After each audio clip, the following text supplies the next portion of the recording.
구약성경 느헤미야 7장 1절에서 4절 말씀,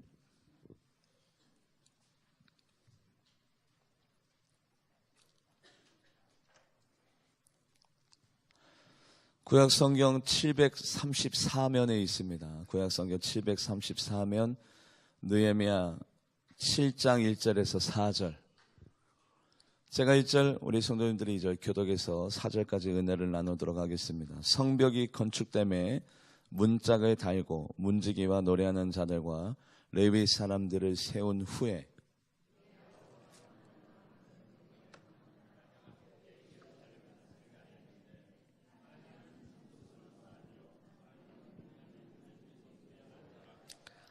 내가 그들에게 이르기를 해가 높이 뜨기 전에는 예루살렘 성문을 열지 말고 아직 파수할 때에 곧 문을 닫고 빗장을 지르며 또 예루살렘 주민이 각각 자기가 지키는 곳에서 파수하되 자기 집 맞은편을 지키게 하라 하였노니,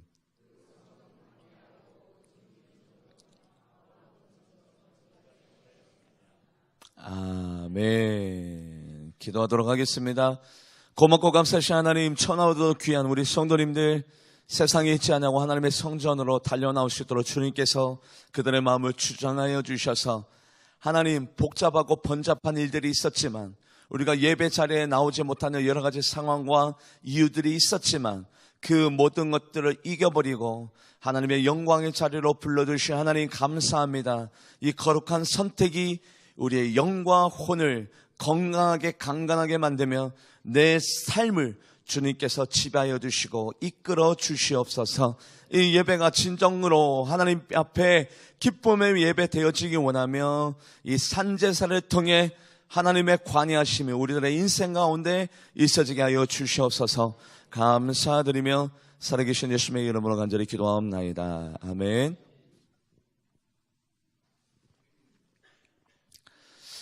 느헤미야가 예루살렘 성벽을 52일 만에 재건하게 되었습니다.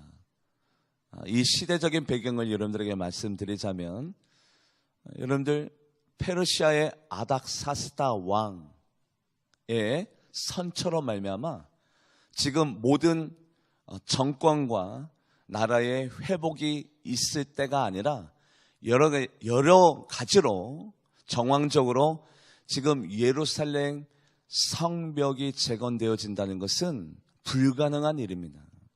기적에 가까운 일이에요. 왜냐하면 지금 모든 국권이 회복되지 않았습니다. 여전히 지배 계급으로 식민지의 삶을 살아갈 때가 있었습니다. 바로 그 시대에 예루살렘 성벽이 세워진 거예요.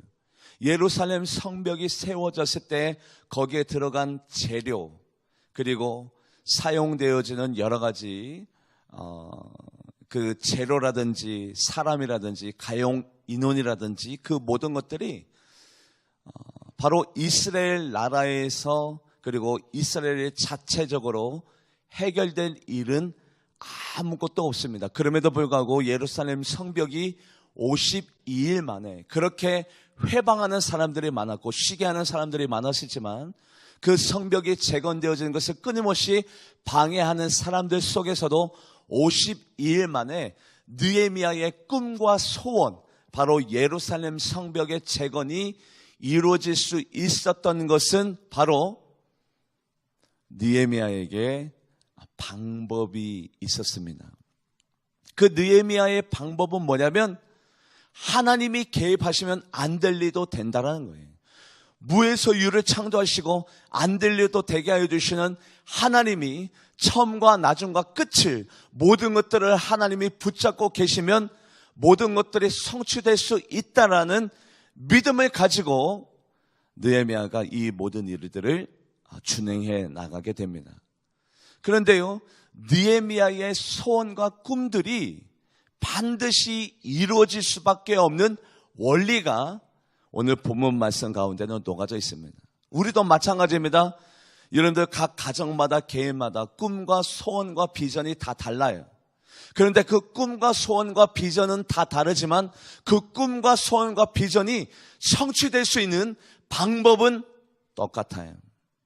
왜냐하면 그 방법, 그 단 한 가지의 방법이 그 모든 소원을, 그 모든 비전을 이루어질 수 있는 원리이기 때문에 그럽니다. 이 원리는 불변의 법칙이에요. 예외가 없어요. 이 원리대로 나의 가정과 나의 꿈과 나의 기업이, 나의 자녀가 바로 이 원리 가운데 놓여져 있으면 우리 각자 소원이 다 다르잖아요. 그런데요, 방법은 똑같아요. 딱 한 가지로 말씀할 수 있는데 그 말씀의 내용이 오늘 본문 가운데는 녹아져 있습니다. 그 방법은 뭐냐면 하나님이 활동하실 수 있게 만들어버리면 되는 겁니다. 여러분들이 어떤 불가능한 도전이라 한다 할지라도, 무모한 여러분들의 계획이라 한다 할지라도 하나님이 그 일을 주관하시고 하나님이 붙드시고 하나님이 행하시면 안 될 일이 어디 있겠습니까? 그래서요, 하나님이 개입하시느냐, 하나님이 함께 하시느냐, 하나님이 개입하시지 못하고 하나님이 함께 하시지 못하느냐, 바로 거기에서 흥망성쇠가 좌우되어지고 그리고 승리와 실패가 결정되어지는 거예요. 그렇다면 하나님이 나의 인생을 개입하여 주시느냐, 관여하여 주시지 못하느냐, 그 큰 차이점이 어디에 있느냐, 그것을 느헤미야가 너무 잘 알고 있었다는 거예요. 바로 자기의 소원, 예루살렘 성벽이 재건되어지는 자기의 소원이 하나님의 손에 의해서 하나님의 이끌으심을 통해서 이것이 가능할 소원이 되어지려면 어떻게 해야 될까? 바로 그것을 느헤미야는 정확하게 알고 있었다는 거죠. 그래서 하나님이 왜 느헤미야의 그 예루살렘 성벽 재건을 하나님이 이끌 수밖에 없도록 느헤미야는 만들어버렸어요. 어떻게 만들어버렸느냐? 느헤미야의 선택을 바라보면 느헤미야가 어떤 의도로, 어떤 방법으로 하나님의 마음을 빼앗았고 하나님이 느헤미야의 그 선택 때문에 바로 하나님이 개입하실 수밖에 없는 타당성을 우리는 이 본문 말씀을 통해서 찾아낼 수가 있습니다. 오늘 본문 말씀 느헤미야 7장 1절 말씀을 같이 한번 읽어보도록 합니다. 시작. 성벽이 건축됨에 문짝을 달고 문지기와 노래하는 자들과 레위 사람들을 세우네. 드디어 성벽이 세워졌습니다. 여러분들, 예루살렘 성이 세워진 것이 아니라 성벽이 세워진 거예요. 성벽 안에는 아무것도 세워져 있는 것이 없어요. 드디어 52일 만에 산발락과 도비아 그 인근의 나라들이 헛된 소문과 회방과 방해 공작 가운데서도 52일 만에 성벽을 세우고 난 다음에 느헤미야가 사람을 세우는데 누구를 세우냐면 바로 레위기 사람과 노래하는 사람들과 파수하는 사람, 성문을 지키는 군사들을 세웁니다. 지금요, 어떤 상태입니까? 지금 피지배 계급입니다. 바로 페르시아의 다스림 아래에 있기 때문에 많은 사람들이 이곳에 모여 있지 못해요. 극소수의 사람들만 오게 되었습니다. 몇백 명의 사람들만 왔어요. 그래서 끊임없이 바로 이 예루살렘 성벽이 재건될 때도 끊임없는 방해 공작과 회방과 그리고 그들의 어둠의 사슬의 그 회방 가운데 놓여져 있었기 때문에 사람을 배치할 때에 어디에다가 집중을 해야 되면 바로 성문을 지키는, 칼과 창을 잡고 있는 성문을 지키는 군사들을 많이 배치해야 되는 것이 바로 이성적인 판단이고 그것이 융통성 있는 결정이 될 것입니다. 그럼에도 불구하고 느헤미야는요, 이 극소의 사람들을 어떻게 배치시키며 나아가냐면 같이 한번 말씀을 읽어볼까요? 느헤미야 7장 43절에서 45절. 느헤미야 7장 43절에서 45절 같이 읽어보도록 합니다. 시작. 레위 사람들은 호드야 자손 곧 예수아와 감메 자손의 74명이요 노래하는 자들은 아사 자손의 148명이요 문지기들은 살롬 자손과 아델 자손과 달문 자손과 악굽 자손과 하디다 자손과 소베 자손이 모두 138명. 자, 여러분들 이미 계산이 끝난 줄 믿습니다. 레위 사람들을 74명 세웠고요. 노래하는 자들, 하나님 앞에 영광 올려드리며 찬양 드리는 노래하는 자들을 148명 합계요. 느헤미야가 이 극소수의 사람들, 예루살렘 성벽이 재건되고 난 다음에 극소수의 사람들을 배치하는데 바로 하나님 앞에 예배하고 영광 올려드리는 자를 222명을 세우고요. 여러분들이 머리가 복잡할까 봐 제가 미리 계산해 왔어요. 얼마나 친절한 목사인가 몰라요. 222명. 그리고 예루살렘 성벽이 공사가 시작되어지고 끊임없이 회방과 방해가 있었던 그 외세의 세력에 맞서 싸울 수 있는 칼과 창을 잡은 그 군사를 몇 명 세우게 되냐면 138명. 여러분들 느헤미야의 선택이 얼마나 우매합니까? 얼마나 잘못된 선택입니까? 현실적이지 아니에요. 다분히 이성적이지 아니에요. 잘못된 판단을 들어요. 우리는 거꾸로 할 거예요. 지금 외세가 끊임없이 우리들을 노리고 있습니다. 침략해 오고 있습니다. 우리가 이럴 때가 아니라 우리가 이 성벽을 지키는 군사를 400명 배치하고 하나님 앞에 영광 올려드리는 자 그냥 50명이면 되지 않습니까? 지금 현실을 바라보십시오. 상황을 바라보십시오. 바로 이것이 우리의 선택이 될 수가 있겠습니다마는 느헤미야는 거꾸로 이 성벽을 지키는 자는 하나님이시라. 하나님이 이 성벽을 지키는 연구로 우리가 집중해야 될 것은 바로 하나님 앞에 예배드리고 하나님 앞에 영광 올려드리는, 그래서 하나님 앞에 제사를 드리고 노래를 올려드리며 찬양을 올려드리는 자 222명을 세우고요. 단순히 이 성벽을 지키고 이 성벽의 칼과 창을 잡은 자 138명을 세우는 선택을 하게 됩니다. 그 선택을 누가 보았어요? 하나님이 봤었어요. 느헤미야의 매사가 바로 이러했어요. 느헤미야는요, 세상적인 이성과 판단을 다 던져버리고 영적인 사고를 통해서 하나님 앞에 영광 올려드리는 그 일이야말로 바로 이 예루살렘 성벽이 재건되는데 가장 필수 가결한 요소임으로 말미암아 우리가 바로 이것을 선택해 나가자라는 바로 이 느헤미야의 선택을 하나님이 보시고, 느헤미야야, 네가 나를 위해서 그것을 선택했느냐? 내가 바로 이 예루살렘 성벽이 재건되어지고 이루어질 수 있도록 내가 이 모든 것들을 감당해 나가리라.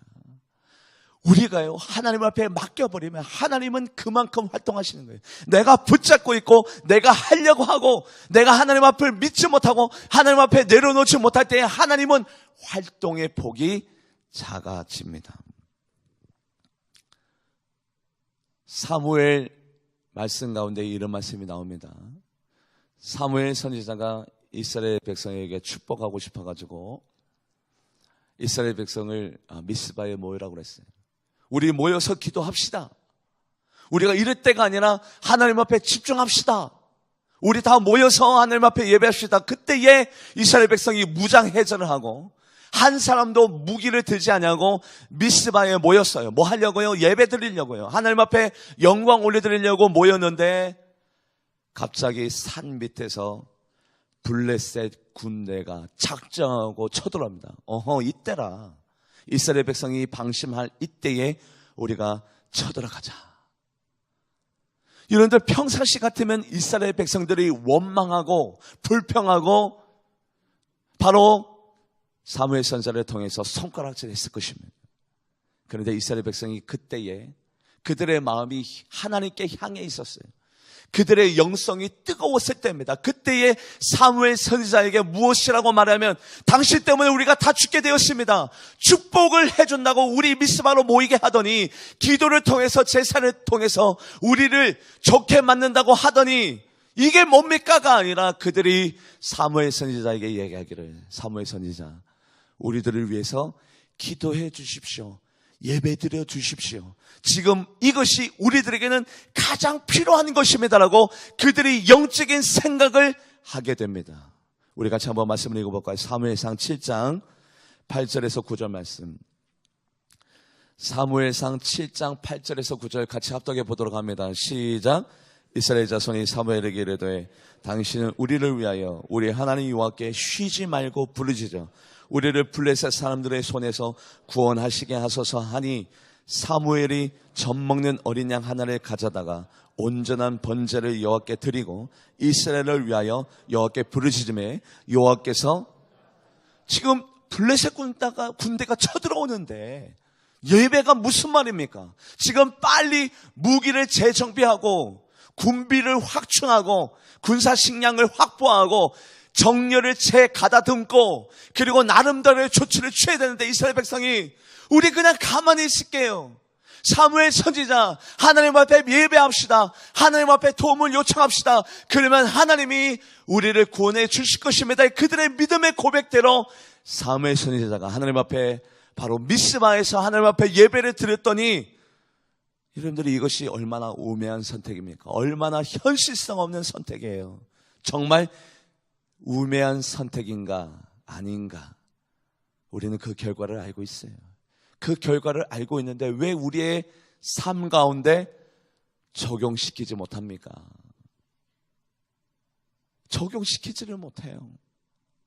가장 바쁠 때에 우리가 영적인 것을 선택하고 가장 분주할 때에 우리가 하나님 앞에 집중하고 내가 가장 흔들릴 때에 하나님의 손을 꼭 붙잡아야 될 것을 우리는 알고 있는데 우리는 익히 배우고 익히 알고 있는데 그것을 삶 가운데 적용시키지 못합니다만 이스라엘 백성이 그것을 선택했을 때에 하나님이 어떻게 일하셨느냐 같이 한번 말씀을 읽어볼까요? 사무엘상 7장 10절 말씀 합독해 보도록 합니다. 시작. 사무엘이 번제를 드릴 때 블레셋 사람이 이스라엘과 싸우려고 가까이 오매 그날에 여호와께서 블레셋 사람에게 큰 우레를 발하여 그들을 어지럽게 하시니 그들이 이스라엘 앞에 패한지라. 바로 이것이 하나님이 개입하실 수 있는 하나님이 처음과 나중에 끝을 다 주관하게 만드는 바로 느헤미야의 선택이 됩니다. 그 불과 몇백 명 되는 사람, 그 사람에게 지금 외세의 적군들이 쳐들어오고 있고 시시탐탐 호시탐탐 예루살렘 성벽을 무너뜨리려고 하는 그 외세의 침입에 맞서 싸워서 전 인구를, 전 사람을 군사로 만들어 버려야 될 그 상황 가운데 오히려 예배자들을 더 많이 세워버리는 느헤미야의 그 선택을 하나님이 보시고 그래 네가 나를 위하여 죽고자 하느냐 내가 너를 살려줄게. 여러분들의 가정을 위해서 경제권 때문에 여러분들의 그 바쁨과 그 상업적인 활동 때문에 여러분들이 교회보다 영적인 것보다 세상의 것들을 선택하고 여러분들의 이성을 선택하면 우리는 그 결과를 이미 성경 말씀을 통해서 익히 알고 있어요. 요즘 계속해서 하나님의 영이 저의 마음 가운데 부어주시는 마음은 예배자를 세우고 예배를 집중하고 예배에 나의 생명을 걸고 예배 가운데 우리들의 마음을 쏟아내면 하나님이 우리의 가정과 기업과 가정에 있는 모든 자녀들을 일으켜 세워주실 것이라는 확신된 마음을 가지고 끊임없이 예배에 관련된 본문 말씀만 읽게 하시네요. 우리가 얼마 전에 다윗의 예배를 우리가 은혜를 나누게 되었습니다. 몇 걸음 만에 예배를 드렸다고요? 몇 걸음요? 뭐지요 이 침묵은? 몇 걸음 만에요? 같이 한번 읽어볼까요? 우리 같이 한번 읽어보도록 합니다. 사무엘하 6장 13절 합독해 보도록 하죠. 시작. 여호와께를 맨 사람이 6걸음을 가매 다윗이 소와 사진 송아지로. 하나님이 왜 다윗을 사랑했느냐? 똑같은 이치입니다. 느헤미야나 사무엘 선지자나 다윗이나 똑같은 이치예요. 6걸음에 한 번씩 예배를 드리는 이 이상하리만큼 융통성 없는 앞뒤 전후를 헤아리지 못하는 이 무식한 예배, 이 예배를 다윗이 왜 선택했느냐? 이렇게 예배 드릴 때, 이렇게 예배를 집중할 때 하나님이 기뻐하신다는 사실을 다윗이 알고 있었기 때문에 6걸음에 한 번씩 하나님 앞에 예배를 드리면서 그 법궤가 예루살렘으로 무사히 도착할 수 있도록 만들어버리는 그 다윗은 하나님의 마음을 읽었어요. 하나님의 마음은 어떠한 마음이냐? 눈 깜빡할 사이, 그 찰나, 눈 깜빡이는 그 찰나도 하나님은 우리의 마음을 읽고 계시고 우리를 보호하고 계시고 우리를 인도하고 계시는 그 사랑이 눈 깜빡할 사이에도 멈추는 것이 싫어요. 하나님은요. 하나님은 끊임없이 연속적으로 우리와 대화하기를 원하시고 소통하기를 원하시고 우리랑 만나시기를 원하시는 분이 바로 하나님이신지라 다윗이 그런 하나님을 알고 6걸음에 한 번씩 예배를 드리면서 나아갔던 거죠. 우리 하나님의 마음을 잠시 한번 읽어볼까요? 우리 신명기 32장 9절에서 10절 말씀 합독해 보도록 합니다. 시작. 여호와의 분깃은 자기의 백성이라 야곱은 그가 택하신 기업이로다. 여호와께서 그를 황무지에 짐승이 부르짖는 광야에서 만나시고 호위하시며 보호하시며 자기의 눈동자 같이 연약한 부위, 그리고 가장 고통에 노출되어 있는 부위가 눈동자이기 때문에 눈동자같이 지켜주셨다고 한 것이 아니라 하나님은 우리를 보호하여 주시고 우리를 인도하여 주시는데 눈 깜빡할 그 사이에도 하나님은 끊임없이 우리를 향해 하나님의 사랑과 하나님의 보호하심을 바로 나타내고 계시기 때문에 눈동자 같이 지키신다라고 표현되어 있는 겁니다. 하나님은 우리를 항상 사랑하기를 원하시고 항상 아이 컨택, 눈이 마주치기를 원하고 계세요. 하나님만 그러시냐? 우리 성자 예수님은 이렇게 표현하시네요. 저는 이 말씀을 요즘 계속 수백 번, 수천 번 읽고 또 읽고 묵상하고 외우고 예수님의 마음이 읽혀지기 때문에 이 마음을 읽으면 마음 가운데 감동의 눈물이 흐릅니다. 예수님, 우리 교회가 예수님과 함께 동행하는 교회 되기 원합니다. 예수님의 그 크신 사랑에 부응하는 교회 되기 원합니다. 우리의 예배가 진정으로 예수님의 마음을 감동시키며 예수님과 하나가 되는 예배 되길 원합니다. 예수님이 무엇을 원하시는데요? 예수님은요, 우리들과 먹든지 마시든지 우리와 함께 하시기를 원한대요. 일주일에 한 번만 만나시기를 원하시는 예수님이 아니라, 내가 급할 때만 만나시기를 원하시는 예수님이 아니라, 먹든지 마시든지 무슨 일을 하든지 항상 함께 하시기를 원하시는 그 예수님 앞에 우리가 어떤 예배를 드려야 되겠습니까? 같이 한번 말씀을 읽어볼까요? 데살로니가전서 5장 10절 말씀, 데살로니가전서 5장 10절 말씀 같이 읽어보도록 합니다. 시작. 예수께서 우리를 위하여 죽으사 우리로 하여금 깨어있든지 자든지 자기와 함께 살게 하려 하셨느니라. 그렇기 때문에 느헤미야의 선택을 하나님이 보시고, 느헤미야, 어쩜 그리 내 마음에 속더니 너의 그 선택, 여러분들 바쁜 일이 있었고 상황이 있었고 정황이 있었고 사실이 있었잖아요. 이것을 선택하지 못하는 많은 요소가 있었음에도 불구하고 느헤미야가 예배를 선택하고 사무엘 선지자가 제사를 선택하고 다윗이 하나님 앞에 예배를 선택했을 때에 하나님이 그 모든 일들을 주관하시고 그 모든 일들을 가능하게 만들어주시는 하나님의 축복을 경험하게 되었던 것이에요. 바로 이 축복이 여러분들의 축복이 되어지기를 주님의 이름으로 간절히 축원드립니다. 바로 이러한 요소들이 느헤미야의 삶 가운데 있었기 때문에 하나님이 느헤미야의 소원을 이루어주시고 성취하게 만들었던 거죠. 우리 두 번째 느헤미야의 선택을 보도록 하겠습니다. 우리 느헤미야 7장 3절 말씀, 느헤미야 7장 3절 말씀 같이 합독해 보도록 합니다. 시작. 내가 그들에게 이르기를 해가 높이 뜨기 전에 예루살렘 성문을 열지 말고 아직 파수할 때 곧 문을 닫고 빗장을 지르며 또 예루살렘 주민이 각각 자기가 지키는 곳에서 파수하되 자기 집 맞은편을 지키게 하라 하였노니. 여러분들, 그냥 예루살렘 성벽만, 우리 경상도 사투리로 담벼락만 세워놓은 거라요. 말 그대로 담벼락만. 아무것도 안 했는 내용물이 없어요. 집도 없고.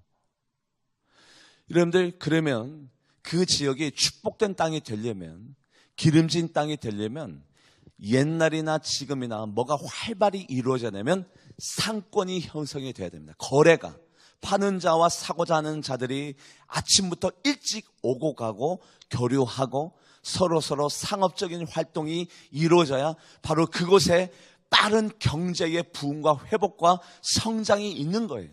그렇게 되어지려면 어떻게 돼요? 성문을 아침 일찍부터 열어서 많은 사람들이 그 자리에 모이게 만들어 버려야 되고, 그리고 성문을 아주 늦게 닫아서 많은 사람들이 충분히 상업적인 활동과 경제적인 활동을 벌이고 난 다음에 귀가할 수 있도록 성문을 늦게 닫아야 되는데, 느헤미야는 어떻게 했대요? 야, 우리 성문을 해가 중천에 떠 있을 때, 높은 곳에 있을 때 그때의 문을 열고 성문을 아주 늦게 열어버렸어요.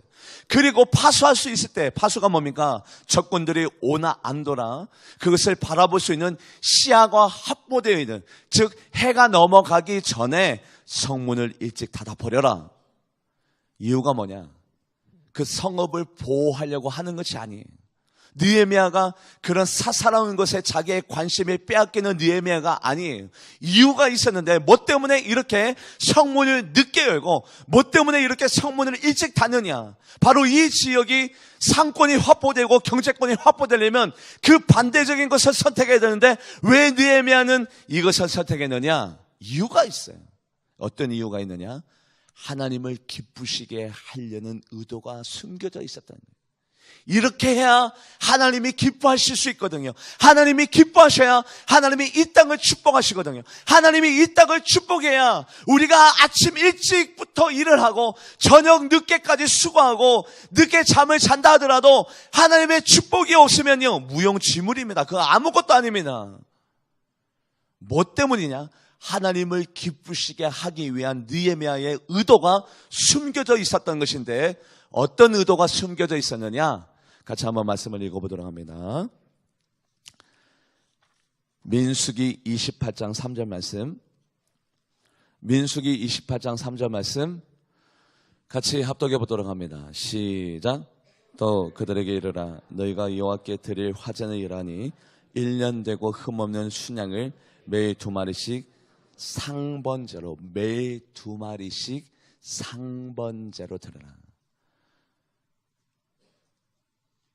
매일 2번씩 제사를 드리는데, 상번제는 언제 제사를 드리는 거냐면 아침에 1번, 저녁에 1번. 느헤미야는 또 선택했습니다. 군사를 세우지 말고 예배자들을 세워라. 우리가 아무리 바쁘고 분주하고 이 성읍에 상권이 확보되어지고 건물이 세워지고 많은 사람들이 오고 가고 하는 그 일보다도 우리는 선택을 하겠는데, 하나님 앞에 아침에 1번, 저녁에 1번, 매일 2번씩 하나님 앞에 예배드리는 것을 우리가 선택하며 나아가자. 바로 이 선택을 통해서 이 땅 가운데 진정한 축복이 임하게 될 것이야. 우리가 세상적인 방법으로 선택을 해 나가지 말자. 바로 이 선택은 전적으로 이 모든 땅, 나의 흥망성쇠, 나의 미래, 나의 현재의 모습, 그 모든 것들에 의해서 모든 것들이 다스려지는 것이 아니라, 나는 타협하지 아니하라. 아무리 바빠도, 아무리 현실이 하나님 앞에 예배 드리지 못하는 요소가 있다 하더라도, 하나님을 만나는 그 시간이 다른 것들에 의해서 영향력이 주어진다 하더라도 나는 타협하지 아니하리라. 나는 하루에 2번 하나님을 그 만나는 시간을 내 삶의 최우선 순위로 여기리라. 바로 그 결단과 다짐을 하나님이 보시고 하나님이 얼마나 기뻐하셨을까요? 얼마나 기뻐하셨을까요? 느헤미야야, 너 아침부터 바빴어야 됐잖아. 아침부터 성문을 열고 사람들을 모집하고 바로 이곳에서 거래가 이루어지게 만들고, 그리고 저녁 늦게까지 성문을 열어놓고 끝까지 그 사람들이 활동할 수 있게 그렇게 해야 됨에도 불구하고 그 바쁜 시간을 다 밀어놓고 다 타협하지 말고 네가 삶의 우선순위를 하나님 앞에 두고 영적인 선택을 할 때에 아침에 한번 저녁에 한번 그 예배드리는 그 시간 우리는 방해받자마자 야 성문을 굳게 닫아버려라, 성문을 일찍 닫아버려라. 바로 아침과 저녁에는 우리가 무슨 일이 있어도 하나님 앞에 두 번 예배드리면 나아갈 것이라는 그 느헤미야의 선택을 하나님이 보시고 느헤미야야 내가 너의 모든 소원을 들어줄게, 내가 너와 함께 할게. 그 하나님의 그 은혜가 바로 임하게 되었다는 거예요. 여러분들, 가나안 땅은 젖과 꿀이 흐르는 땅이라는 것을 우리는 다 알고 있습니다. 그런데 그 가나안 땅이 원래 땅이 비옥해서 젖과 꿀이 흐르는 땅이 아니라 그 땅은 척박한 땅이에요. 여러분들, 비가 다 스며드는 땅입니다. 골짜기로 이루어졌어요. 그래서요, 갈릴리 호수나 사해바다가 다 해저에 있어요. 다 빗물이 다 스며드는 건조한 땅과 척박한 땅이고, 성경 표현에도 골짜기가 많은 땅이라고 했어요. 그래서 이 가나안 땅이 왜 젖과 꿀이 흐르는 땅이냐면 하나님이 필요할 때마다 물을 공급하여 주시기 때문에 바로 그 땅이 공급하시는 하나님으로 말미암아 젖과 꿀이 흐르는 땅이 되어지는 겁니다. 원래 그 땅이 비옥한 땅이 아니에요. 젖과 꿀이 흐르는 땅이 될 수 있는 것은 하나님이 늦은 비와 이른 비와 복된 장맛비를 제공해 주시기 때문에 바로 그 땅이 비옥한 땅이 되는데 우리가 거기에다가 꾀를 내네요. 나의 생각을 더해내요. 하나님이 우리들에게 공급하지 아니할 때도 우리가 하나님 없이도 잘 살아갈 수 있게 우리가 웅덩이를 만들자. 하나님이 비를 내리지 아니해도 우리가 충분히 농사 지을 수 있고 우리가 잘 먹고 잘 살 수 있도록 나만의 공간을 만들자. 하나님 없이도 우리는 살아갈 수 있음을 보여주자. 웅덩이를 만들었어요. 그 웅덩이를 만들었을 때 하나님이 이스라엘 백성에게 이렇게 말씀하십니다. 같이 한번 말씀을 읽어볼까요? 예레미야 2장 13절. 예레미야 2장 13절 같이 합독해 보도록 합니다. 시작. 내 백성이 두 가지 악을 행하였나니 곧 그들이 생수에 거는 데는 나를 버린 것과 스스로 웅덩이를 판 것인데 그것은 그 물을 가두지 못할 터진. 여러분들이 삶의 우선순위 가운데 예배의 자리에 다른 것을 얹어놓잖아요. 그거 다 무너지는 모래성입니다. 여러분들이 하나님 앞에 집중하지 못하고 하나님의 자리에 그 어떤 것을 다 가져놓잖아요. 그거 터진 웅덩이입니다. 느헤미야의 선택 가운데 왜 하나님이 예루살렘 성벽을 재건해 주었는지 우리는 그 이치를 깨닫기를 원하고 그 이치대로 우리의 삶 가운데 적용시키며 나아가기를 원하는데 하나님, 나는 바쁘기 때문에 이 예배의 자리, 나는 오늘도 분주하기 때문에 내 삶이 힘들기 때문에 나는 이 예배의 자리에 나올 수도 없고 그리고 하나님 앞에 집중할 수도 없습니다. 나에게는 여유가 없습니다. 아니에요. 그 모든 상황 가운데 느헤미야가 하나님을 그리고 예배를 선택할 수 없는 여러 가지 악조건 속에서도 느헤미야가 하나님을 선택하고 예배를 선택했더니 하나님은 느헤미야의 그 모든 소원을 풀어주고 가능하게 만들어 버리는데 우리가 헛된 것을 선택하면 학개서에 이스라엘 백성들이 포로 귀환을 해서 예루살렘 성 가운데 정착하게 되었는데 그들이 와서 보니 아무것도 없어요. 집도 없고 논도 없고 밭도 없고 그리고 성전도 없어요. 그때에 그들이 먼저 자기가 머무를 집을 건축할 때에 그때 하나님이 이스라엘 백성에게 이렇게 말씀하십니다. 어떻게 말씀하느냐? 너희가 많이 뿌릴지라도 수확이 적으며 먹을지라도 배부르지 못하며 마실지라도 흡족하지 못하며 입어도 따뜻하지 못하며 일꾼의 싹을 받아도 그것을 구멍 뚫어진 전대에 넣음이 되느니라. 우리 학개서 1장 6절 말씀 같이 합독해 보도록 합니다. 시작. 너희가 많이 뿌릴지라도 수확이 적으며 먹을지라도 배부르지 못하며 마실지라도 흡족하지 못하며 입어도 따뜻하지 못하며 일꾼이 싹을 받아도 그것을 구멍 뚫어진 전대에 넣음이 되느니라. 그래서 제가 여러분들에게 문자로 전화로 호소하잖아요. 예배는 생명입니다. 예배는 우리의 전부입니다. 예배는 절대 타협되지 않아야 될 성역, 불가침의 성역입니다. 예배는 우리의 전부입니다. 목숨입니다. 예배는 나의 삶 전체입니다. 예배를 통해서 여러분들의 하나님을 만나야 되는데 우리는 너무나도 쉽게 타협해요. 너무나도 쉽게 세상 앞잡게 바쁘니까 내가 새벽 예배를 빠지리라. 내가 분주하니까 이 일 때문에 저 일 때문에 내가 예배 자리에서 이탈할 수밖에 없음을 우리는 하나님 앞에 호소하지만 하나님은 그 반대적인 것을 원해요. 네가 그 바쁜 와중에도 네가 그렇게 예배 드리지 못하는 상황 가운데서도 네가 이런저런 정황과 상황 가운데서도 네가 나를 만나러 왔다라면 나는 너의 인생을 책임지리라. 내가 너의 전부를 내가 이끌어줄게, 인도해줄게, 너의 소원을 들어줄게. 바로 이것이 축복을 받아 누리는 원리. 이 원리만 가지고 있으면 꿈은 다 달라요. 소원이 다 달라요. 각 가정마다 기도 제목은 다 달라요. 그런데 원리는 한 가지예요. 이 원리를 우리가 준행하느냐 준행하지 못하느냐, 바로 그것이 하나님이 나를 책임지느냐 책임지지 못하느냐, 개입하시느냐 개입하지 못하느냐, 그 차이에 달려져 있습니다. 느헤미야가 여러분들 예루살렘 성벽을 재건할 때 처음으로 공사를 딱 한 가지를 개입합니다. 다른 것은 개입하지 않아요. 저도 마찬가지입니다. 뭐 선교 갑니다. 맡기면 일부러 전화 안 해요. 여러분들 기도의 자리에 있으면 되지 뭘 일부러 막 전화하고 막 문자. 여러분들 얼마나 바쁘고 분주한데. 우리 교회 휴식 공간 지금 공사하고 있죠. 저는 맡기면 기도하지 가서 뭐 이래라 저래라 감내라 색깔은 뭐해라 제자는 뭐해 안 해. 그냥 맡기는 기도의 자리에 있으면 되는 거예요. 느헤미야가 성벽을 재건할 때 딱 한 가지만 개입했어요. 그 한 가지가 뭐냐면 처음으로 공사할 때에 양문을 먼저 세우십시오. 그리고는 하나님 앞에 다 맡겨버려요. 양문이 뭐냐면 제사 드릴 때에 그 희생 제물들이 오고 가는 문을 양문이라고 합니다.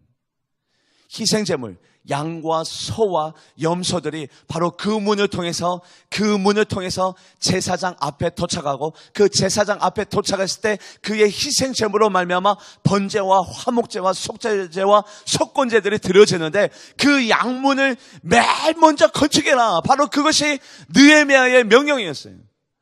느헤미야는 예배자였고, 느헤미야는 하나님을 기쁘시게, 어떻게 하면 하나님을 기쁘시게 할까? 어떻게 하면 하나님 앞에 영광을 올려드릴까? 바로 그것에 관심을 가지면서 모든 선택의 요소 가운데 예배를 선택하지 못하고 영적 것을 선택하지 못하는 여러 가지 정황과 환경이 있었지만, 그럼에도 불구하고 예배와 하나님을 만나는 시간과 하나님 앞에 영광을 올려드리는 바로 그것을 선택하며 나갈 때에 하나님은 바로 느헤미야의 그 모든 것들을 책임지며 나아가니 우리가 오늘 이 시간에 결단하기 원합니다.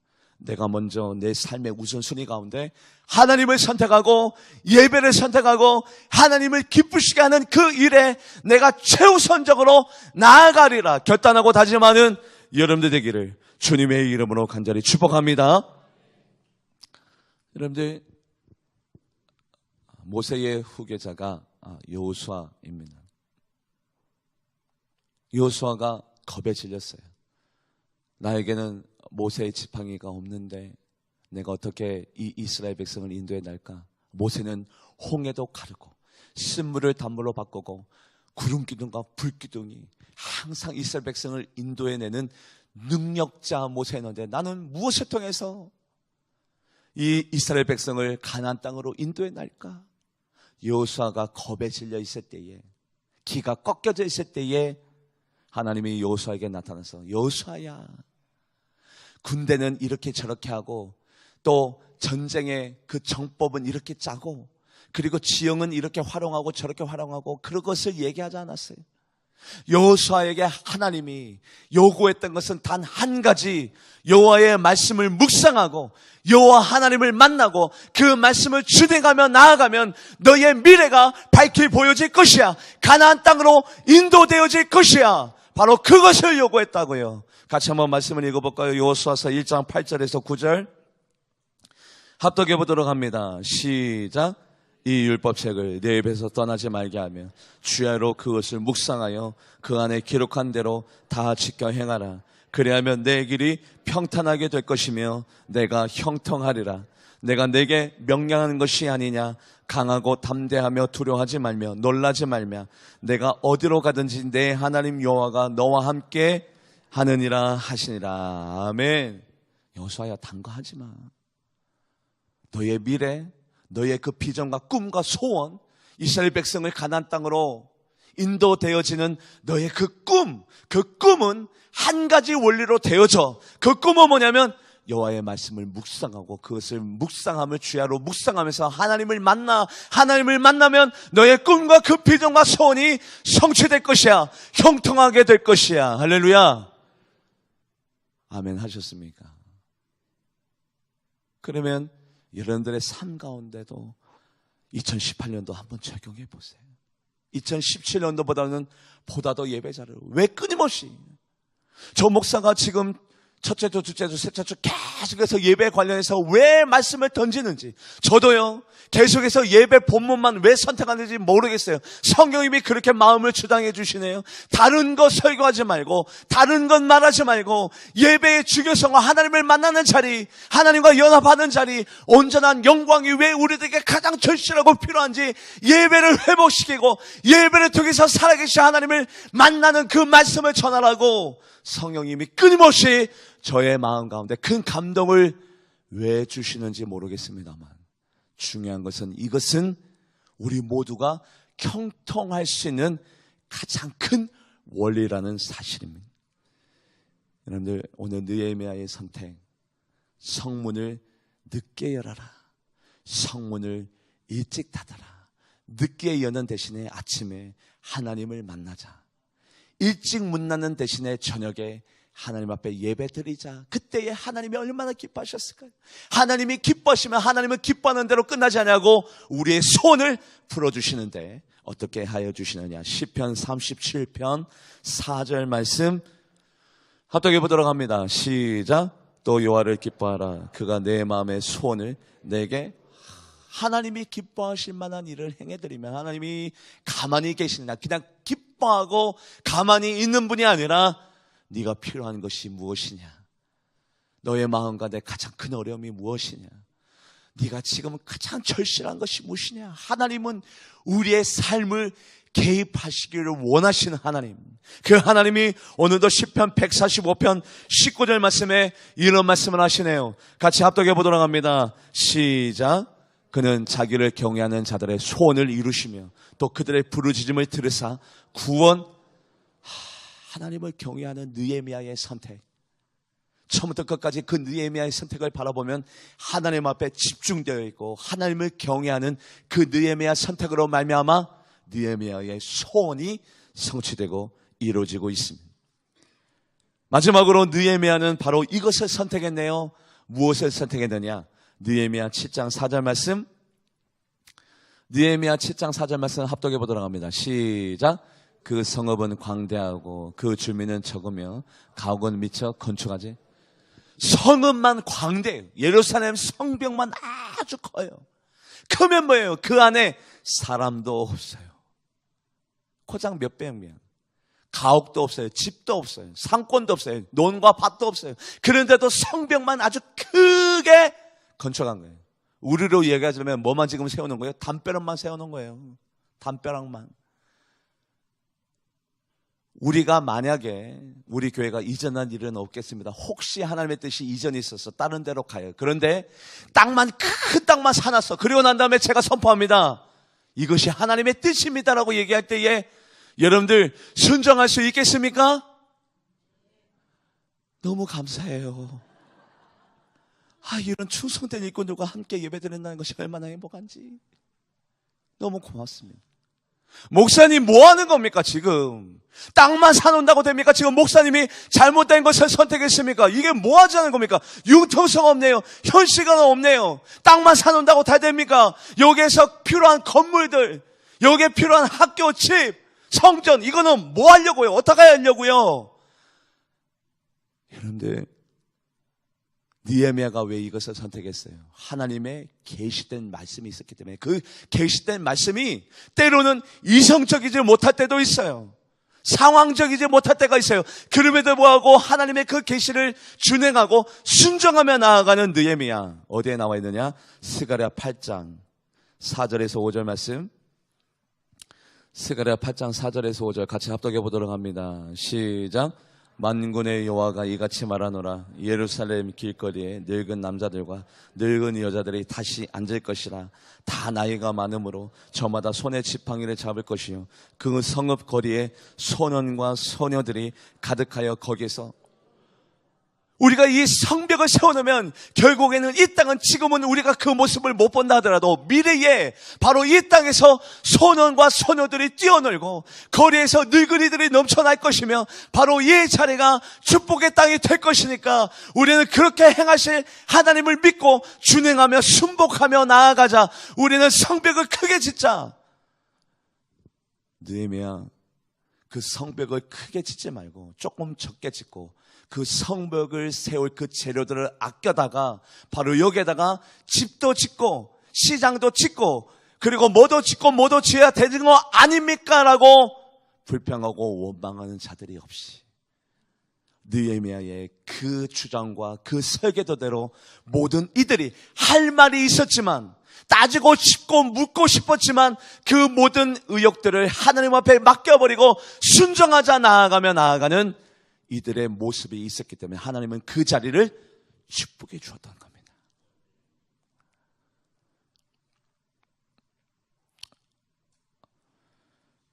이스라엘 백성이 요단강을 건넜습니다. 드디어 가나안 7족속과 맞닥뜨리게 되어졌어요. 여호수아가 가나안 땅에 입성했을 때에 그들의 마음이 녹아져 버렸다고 그랬어요. 아모리 왕들이, 그리고 가나안의 모든 왕들이 이스라엘 그 200만 명이 요단강을 건너서 우리 땅에 지금 침략해 들어왔다고 그들의 마음이 녹아져 버렸다고 그랬어요. 이 녹아져 버렸다는 뜻을 원어부대 성경적으로 얘기하자면 그들이 호전적으로 전투적으로 바뀌었다는 뜻이에요. 그래서 이들이요, 연합해서 언제 이스라엘 백성을 쳐들어올지 모르는 그 상황 가운데 여호수아가 이스라엘 백성에게 명령합니다. 야, 다 할례해. 하나님의 뜻이야. 할례해. 여러분들, 할례하면 전투력이 상실됩니다. 우리는 세겜에서 그 교훈을 찾을 수 있습니다. 야곱의 딸 디나와 그 세겜, 그들이 할례를 행했던 연고로 그 야곱의 두 아들의 그 선전포고에 맞서 싸우지도 못하고 다 몰살당했어요. 뭐 때문에? 할례를 했기 때문에 그래요. 할례가 이렇게 모든 전투력을 상실한 겁니다. 그러면 이왕 할례하려면 요단강을 건너기 전에 평안할 때에, 여유가 있을 때 그때 할례하면 얼마나 좋아요. 굳이 요단강을 건너가서 가나안의 7족속의 왕들이 마음이 녹아져 버리고 호전적으로 전투적으로 바뀌어버리고 아모리 족속의 그 왕들이 이스라엘 백성을 쳐부수자 바로 이 전시 상황 가운데 할례를 하여라요. 할례를. 그때 여호수아가 선포했더니 이스라엘 모든 백성들이 할례를 행하였더라. 느헤미야는 바로 이 세 가지 선택. 하나님, 많고 많은 일들이 있지만 그럼에도 불구하고 우리가 이 성벽을 지키는 것, 칼과 창을 잡는 자보다도 하나님이 이 성벽을 재건해 줄 것을 우리는 믿고 그렇게 행하셨고 우리는 하나님 앞에 예배합니다. 예배를 선택했네요. 하나님, 우리가 아무리 바쁜 일이 있고 상업적으로 경제적으로 어려운 일들이 있지만 그럼에도 불구하고 하나님을 기쁘시게 하는 일을 내가 선택합니다. 바로 그것을 선택했네요. 하나님, 지금 여러 가지 정황상 상황상 이 성벽을 이렇게 크게 지을 수 있는 상황이 아닙니다만 하나님의 말씀에 의지하여 순종하여 이 성벽을 크게 짓습니다. 그런데 그 안에는 아무것도 지을 수가 없었어요. 성벽에다가 다 모든 것들을 투자했거든요. 바로 그 세 가지의 선택으로 말미암아 하나님은 느헤미야의 그 모든 것들을 가능하게, 형통하게, 순전하게 만들어준 줄 믿습니다. 바로 이러한 선택이 바로 우리 삶 가운데 있을 때에 하나님은 우리의 삶을 개입하십니다. 이끌어 주십니다. 형통하게 만들어버립니다. 여러분들을 축복하여 주실 것입니다. 바로 이 세 가지 선택이 내 삶 가운데 귀한 영적인 열매가 되어지기를 주님의 이름으로 간절히 축복합니다. 기도하도록 하겠습니다. 하나님 감사합니다.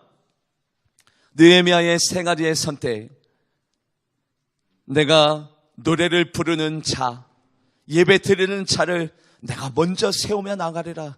이 성벽을 지키는 칼과 창을 붙잡은 자들보다도 내가 하나님 앞에 예배드리는 자들을 먼저 세우며 나아가는 바로 느헤미야의 선택. 하나님, 우리가 상번제를 통해서 아침에도 한번 저녁에도 한번 하나님 앞에 먼저 예배드리는 것을 원합니다.